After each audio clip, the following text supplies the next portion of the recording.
আমি সেই নিতাই রায় চৌধুরীর বিরুদ্ধে, যে নিতাই রায় চৌধুরী আমার আবেগ অনুভূতি ভালোবাসার নেতা, বিএনপির ভারপ্রাপ্ত চেয়ারম্যান জনাব তারেক রহমানকে নিয়ে 111 ষড়যন্ত্র করেছিল।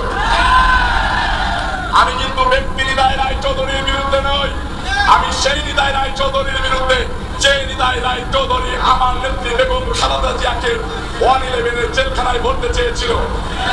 আমি সেই নিতাই রায় চৌধুরীর বিরুদ্ধে নই, যে নিতাই রায় চৌধুরী তৃতীয় মাত্রায় গিয়ে বেগম খালেদা জিয়া এবং তারেক রহমান সাহেবকে বাঁকা হাত বলেছিল।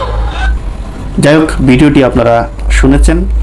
নিতাই রায় চৌধুরী কি করেছে না করেছে এটা তো জাতীয় নেতৃবৃন্দ দেখেছে।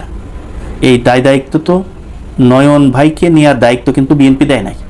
এখন বিএনপির যে ঊর্ধ্বতম কর্মকর্তারা রয়েছে, নিতাই রায় চৌধুরী বিগত দিনে কার বিরুদ্ধে কি করেছে এটা কিন্তু ঊর্ধ্বতম কর্মকর্তারা জানে, অর্থাৎ বেগম খালেদা জিয়ার থেকে বেশি আর কেউ জানে না।